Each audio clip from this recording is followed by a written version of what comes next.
Hey VC, what is up? How you doing? How you living? Good to be with all you fine folks once again.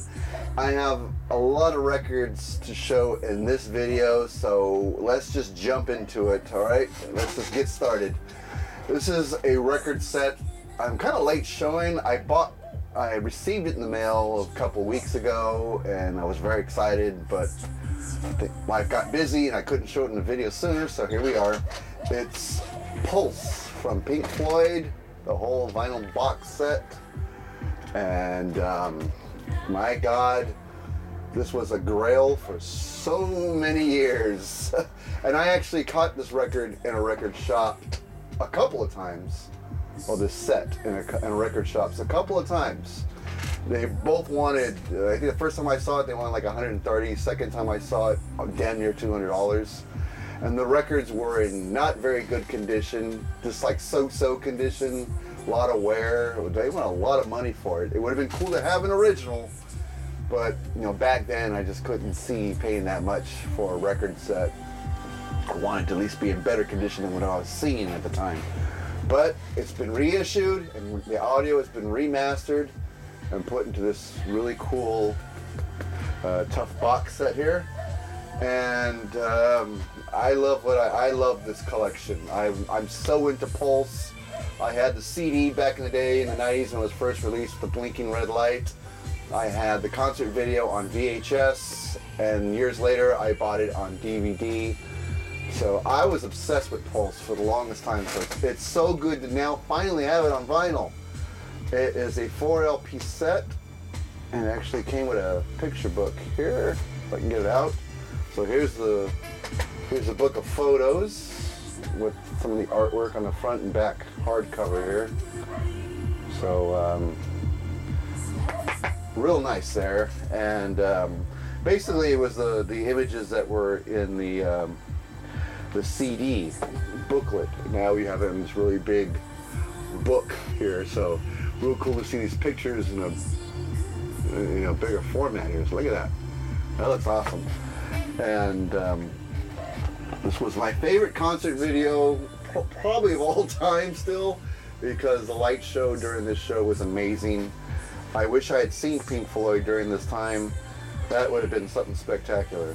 But unfortunately, when they came to Oakland, I wasn't able to get a ticket because it sold out so fast. Big regret that I never got to see Pink Floyd live, because this looked like a bucket list experience. Definitely. And I'm so glad to finally have this collection on vinyl. Multiple pages of pictures, and they really did a great job on this picture book. It's just awesome. They even did a better job on the record sleeves as well. Here's the record sleeve for one of the albums. There's the front, there's the back.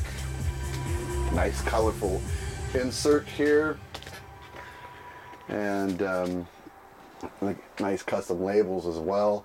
And like I said, the audio is remastered, and my God, it sounds so good on the turntable. I really love how it sounds on the turntable. It just fills the room with sound. Here's record 2, the artwork for it on record 2. And there's the insert, this colorful blue and gray insert. Oops, excuse me. Wow, I'm starting to lose it here. Yeah, the audio sounds so great on here. It actually sounds way better than my CD. And I thought the CD sounded amazing when I first bought it back in the day. This is my favorite picture. Look at that. That's gorgeous. Absolutely gorgeous. About as gorgeous as the music too. Oh my God, this is a treasure owning this on vinyl. Just absolute treasure. And of course, design there. I love this live recording. This is the VC. I don't have to go over what's on it. So we all know what's up with this album. And the songs on it, so I don't really have to give anyone a refresher course on the track listing. Just the remastered audio just sounds so amazing. And the day I got this, I just poured myself some cold ones and just kicked back in the music room. I listened to the whole thing in one sitting, and the time just flew by. It's that much of a fun experience to listen to this on vinyl. It really is. Absolutely loved listening to this, and to have it on vinyl finally after all these years. This was a grail for me for the longest time since I got into the VC. This has always been a grail for me. And so I'm glad it's been remastered. Yeah, it would have been great to have an original copy on vinyl. And I did have my opportunities a couple of times, but the price was just too high and the records weren't in great condition. Now that it's remastered and this great box set, it was well worth the wait. This is just probably one of the best records in my collection. And definitely the best box set in my collection. So, oh my God, dream come true having this on vinyl. Love this album. Love it to death. Or albums, I should say. So there's that. I recently came back from a trip to Los Angeles. You know how it is, folks. Sometimes we just need a change of scenery. And I definitely was overdue for something like that.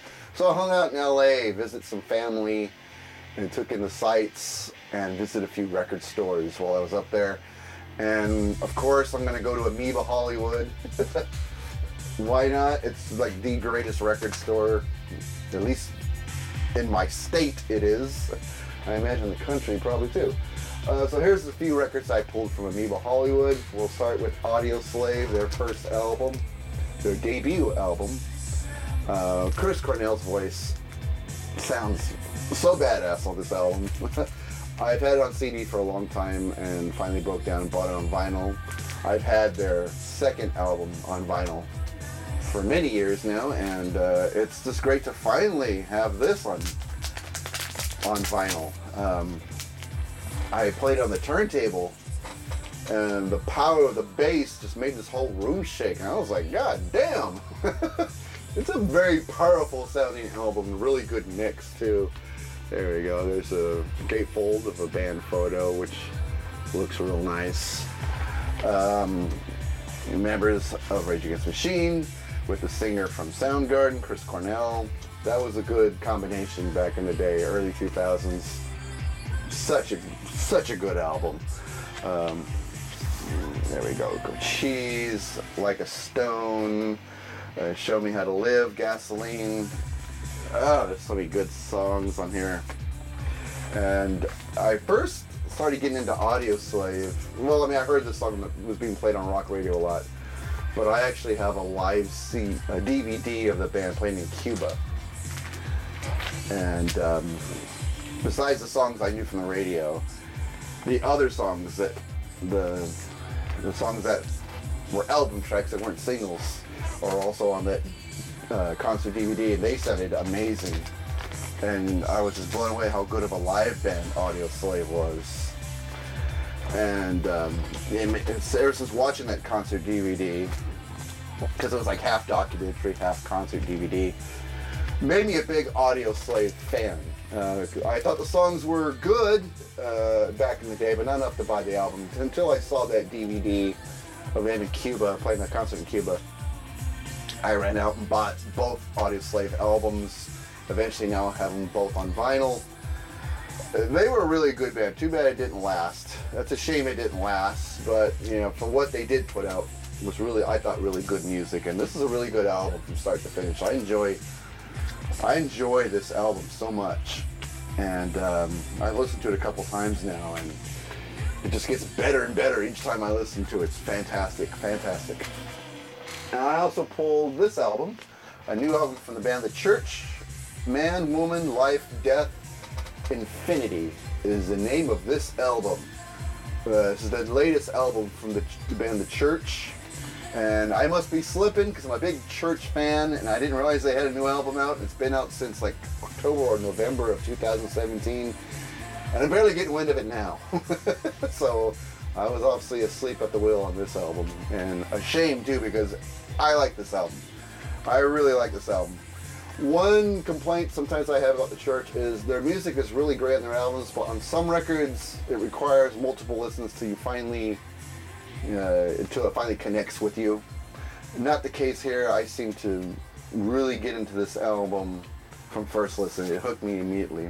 It's on white vinyl, as you can see, with some of the artwork from the front cover on the label. I'm not really a big fan of white vinyl, but it seems to work with this album, so good touch there, very good touch. And yeah, I mean, a good kind of mixture of kind of psychedelic rock and pop rock. Well, you know the Church's sound, their style, really good here. The opening track, Another Century, really killers, as well as the song Submarine, the first single from the album, which is called Undersea, a real nice song. So far my favorite has been In Your Fog, a real psychedelic rock song with a lot of atmosphere to it. It just hooks you immediately, it almost puts you in a trance, it's so catchy. So, really good album from the Church. I saw online recently they're going to be going on tour in October. It's the 30th anniversary of their album Starfish, and they're going to play that album in its entirety on their US tour in October. It's coming to San Francisco.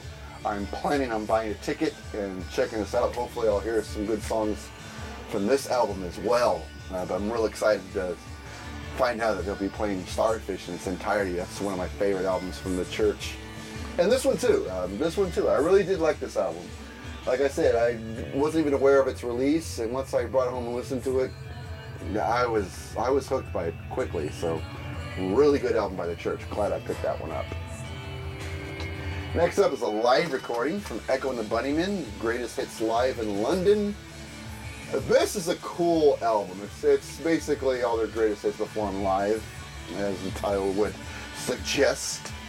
And the songs that you would want to hear from here are here, you know, Lips Like Sugar, The Cutter, The Killing Moon, and so forth. All those songs are on here and they sound great on this live recording. The cover band I'm in, we play the song Lips Like Sugar. It's one of my favorites to play. And it sounds very good on this record collection. And the audio is really good on this too. I wouldn't say it's excellent, but it sounds good. Turn it up, you have a great time with this album. A band that I kind of slept on in the 80s, though.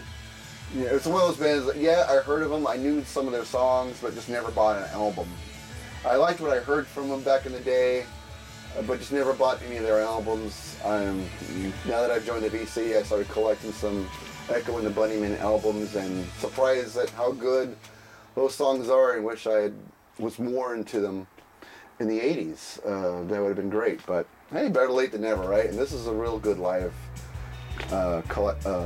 recording of some of their greatest hits. So very enjoyable record, very enjoyable. All right, next up is from Catherine Wheel. The album is called Chrome, and this is an album I've been after for a while on vinyl. I have some friends online who swear by this band, swear by this album, and I always wanted to, and I would listen to some of it on YouTube and liked what I heard, but I could never find it on vinyl. And when I went up to Amoeba last week, they had a copy in the bins, and I was real excited to get a hold of this record. I've always been on the lookout for it. This is a music on vinyl pressing, and it comes with this insert here of underwater photography and some nice pictures actually. I dig the artwork here, and I dig the album too. A really good album, probably better than I thought it was going to be.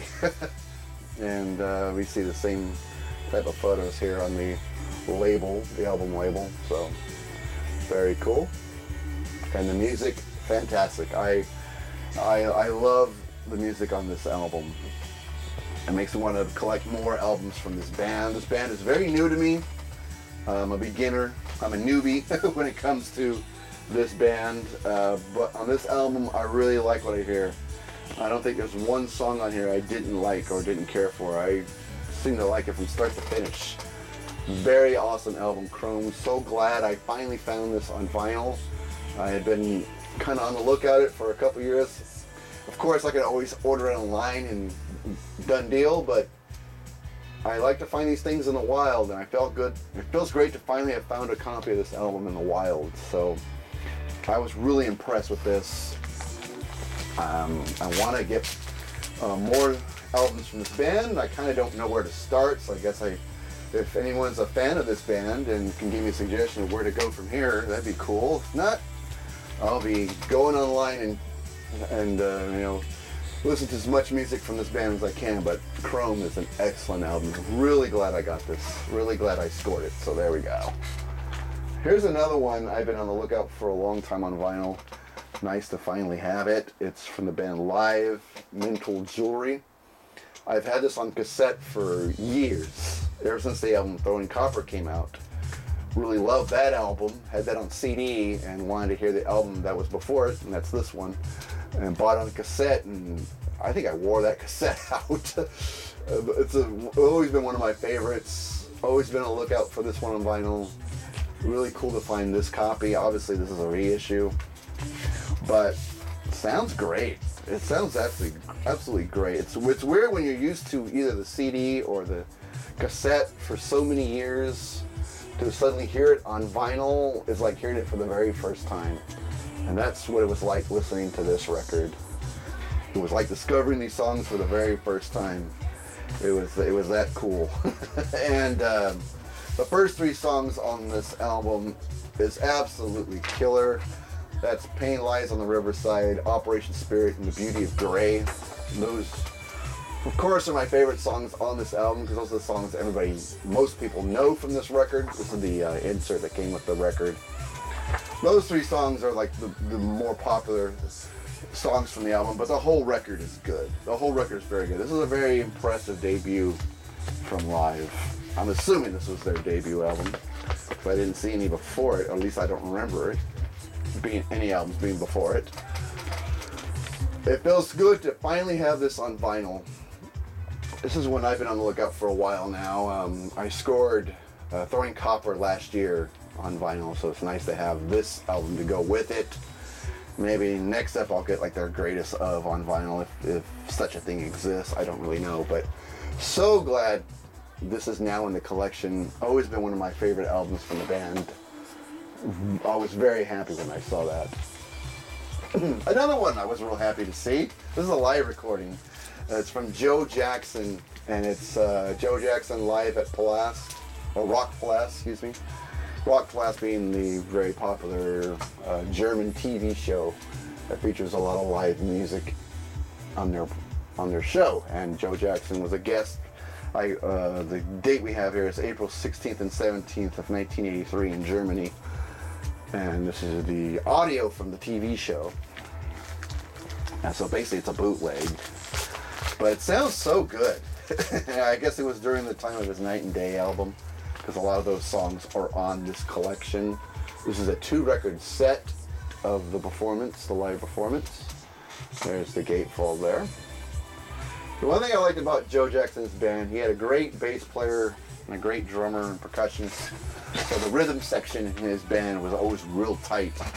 No exception here, as they sound like they are on fire on this album. Some really good live recordings and they captured a really good performance on this record. There we go. Custom labels on it too, which is a real nice touch. And like I said, it's just the audio taken from the TV show. He does on the last side, he does a Motown medley, which is really good, which consists of Uptight and Tears of a Clown, How Sweet It Is to Be Loved, Heat Wave, and then back with Uptight to end the song, in the medley, I should say, which is about 13 minutes long.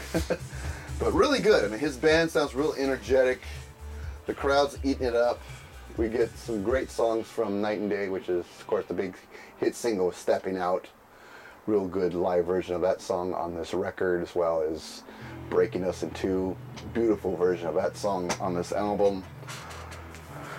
Really good live recording. The audio could be better because you could tell it's just a straight transfer from the TV broadcast, but still a very enjoyable album to listen to. I am a big fan of Joe Jackson and his albums from the 80s.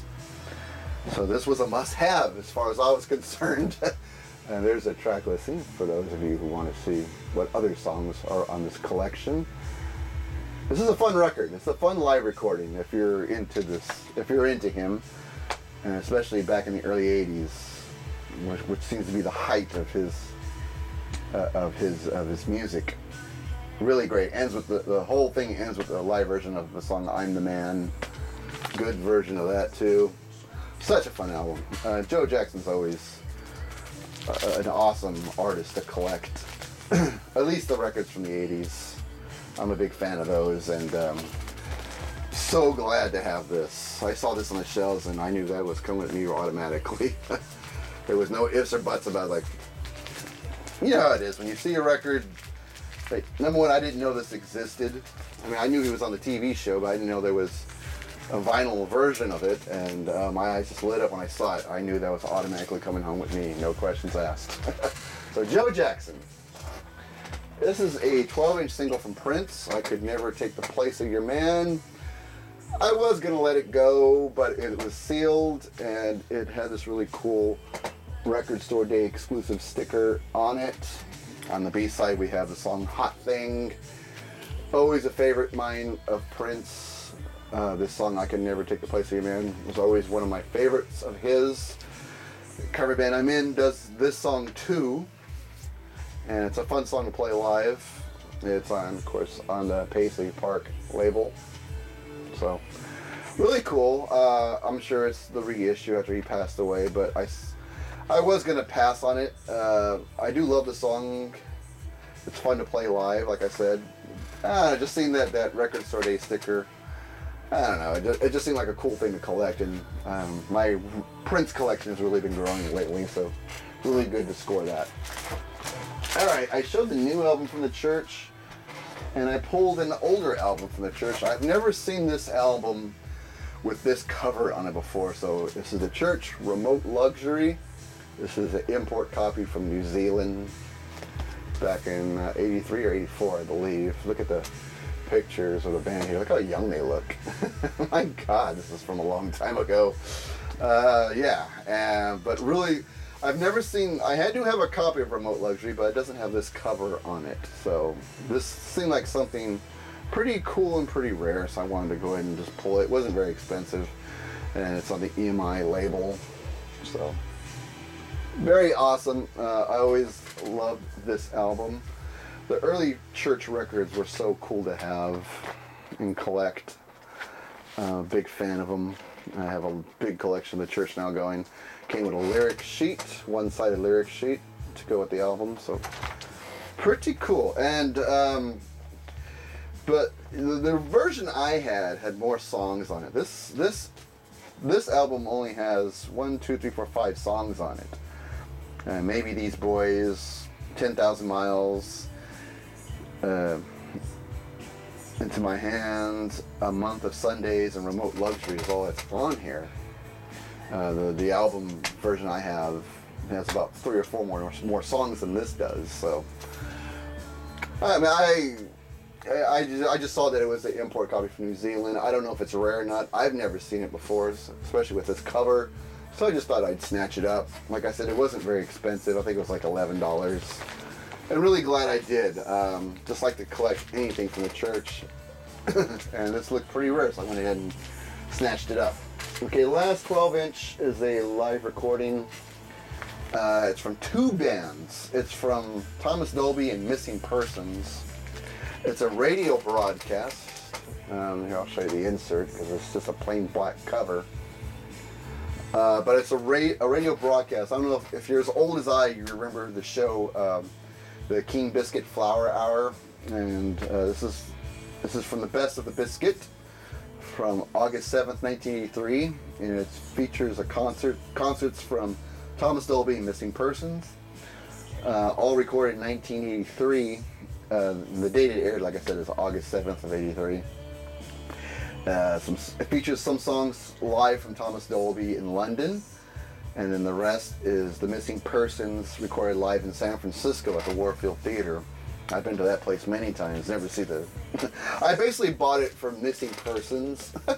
I have a copy of Missing Persons Live on CD. It's a whole show from back in the day, from back in '83, I believe. But I never had any live Missing Persons on vinyl until this set. Because it's a radio broadcast, it's a pro recording. It's pro recorded. I do like Thomas Dolby. I didn't buy it for him, for his music, but I do like the song She Blinded Me with Science, of course. It's just so overplayed because it was such a big song. I still haven't listened to the Thomas Dolby part of it. I went straight to the Missing Persons portion of it. And there's the set list for both artists there. Yeah, I've yet to listen to the Thomas Dolby side of it. This is a 3-side, I mean, there's 2 records on here, but only 3 sides contain music. I'll get to Thomas Dolby eventually. I went straight to Missing Persons because I really like that band. They're one of my favorites from the 80s. I'll show you what these labels look like just real fast. I remember this show really well back in the 80s. King Biscuit Flower Hour. They had all the big bands on there recorded live, and it was such a cool radio show. When I was growing up in the 80s, radio was so much fun to listen to. It was exciting to listen to the radio, and shows like this was the reason why. It's sad to listen to radio nowadays.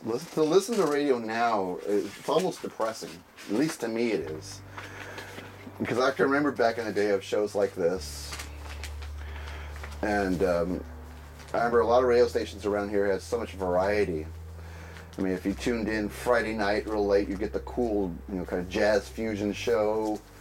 And then Saturday, you get the kind of prog and psychedelic rock show that would start something like 10 o'clock or 11 o'clock and go into the wee hours of the morning on Friday and Saturday nights. I mean, that plus their regular programming of pop music during the daytime. Radio was real interesting back in those days, and I miss that so much now. I mean, there's a few stations that still kind of cling on to that format, but it's pretty much all corporate now and real boring and real bland. I miss radio being exciting. And back in these days, this is when radio was exciting. And so I like buying like records of radio shows. It just takes me back to that era when radio was cool to listen to. I wish it would come back. All right, I got a few 7-inch singles to go through. This one's cool. This is from Rush. It's called Big Money. And on the B-side, we have probably my favorite album from the Power Windows album, which is Middletown Dreams. And this is a gatefold that opens up, and right here we have, it's clear here to make it look like a window because, the name of the album, Power Windows, blah, blah, blah. And it has a custom label on it, which looks really nice. There we go. There's that side, and here's the other side. Really cool album. Really, I mean, not album, but a single. I've never seen it with this kind of packaging before. And like I said, Middletown Dreams is my favorite song off that album. I think that's a great song, and it's really cool to have a 45 of it. So I was real happy to have scored that. And next up from the Police, the do-do-do, the da-da-da. I have this on a 7-inch single already, but not with that picture sleeve. I think that's a cool sleeve and cover and artwork. I really like the way that looks. Kind of similar thing on the back. If you look closely, it's a band photo. If you look closely here, it's a woman with tape over her mouth and 2 very suspicious looking guys taking her somewhere she doesn't want to go. If you look closely. Very cool picture. I've never seen this before. So, and it has a custom label also. Something very nice. So, I dig it. So, very cool collection to put into the Police 45 collection. So, I know it's an import copy, probably a UK pressing or something like that, but really cool. Found another one from the Police for the song Message in a Bottle. I love that artwork as well. Just on A&M label. This folds out into a poster. As you can see, it's just the album cover from the album Message in a Bottle is from. Really cool. And the record slips into the poster. like so. So there we are. And really cool to have found that one. That seemed like a rare collectible, so I went and snatched it up. So the Police collection in 45s is looking pretty now. So really cool. All right, this one's from Pete Townsend. One of my favorite songs from him, as far as his solo records, is the song Rough Boys. Never seen this one before either on a 45. Cool picture sleeve there. Had to snatch it up. I love that song Rough Boys. It's on the Atlantic label. Really cool, really cool. Back with the song And I Moved. So pretty cool stuff. Always dug that song from Pete Townsend, so it's nice to have a 45 of it. This next one's from Robert Plant for the song In the Mood. I have this on a 12-inch single, but I've never had it on a 45, so it's cool to score this one as well. Some cool drumming on this song. I've been a big fan of this since I saw the video back in the 80s. And yeah, so there we go. I think this is from his second solo album, I believe. Really cool. This is back when Phil Collins was still playing drums on his albums. And Phil Collins actually even went on the road briefly as Robert Plant's drummer. So I wish I could have seen that show. That would have been fantastic. But very great song, In the Mood. Always been one of my favorites from Robert Plant. So glad I scored that. Another one here's one from In Excess. This is called Kiss the Dirt. One of my favorite songs from them, from the Listen Like Thieves album. This wasn't really a big successful single for them, at least not in the US, but really enjoyed this song. It was one of my favorite songs from the Listen Like Thieves album, and nice to score the single for it. It's on the Atlantic label. Never really seen it with a picture sleeve before, so that's why I wanted to snatch it up. On the B-side, we have the song 6 Knots and then The One Thing, so really glad to have scored that. From Heart, the song How Can I Refuse. I first heard this song on their live album, which was called Rock the House, I believe, which came out in the 90s, around the time of their album Brigade. And I always loved that song. Never seen the picture sleeve of it, so this is a real cool find for me. I think it's on the Epic label. Yeah, it is. So there we go, Epic label. Very great song from Heart. Love it. And the very last one is from Mike Rutherford. While he was still, this is like the one album where he was doing his own vocals, and he quickly terminated that plan and started Mike and Mechanics. But for the song Halfway There, from his album, I think it was called Acting Very Strange, or Acting Very Strangely. Acting Very Strange. And there's a picture of Mike on the back here.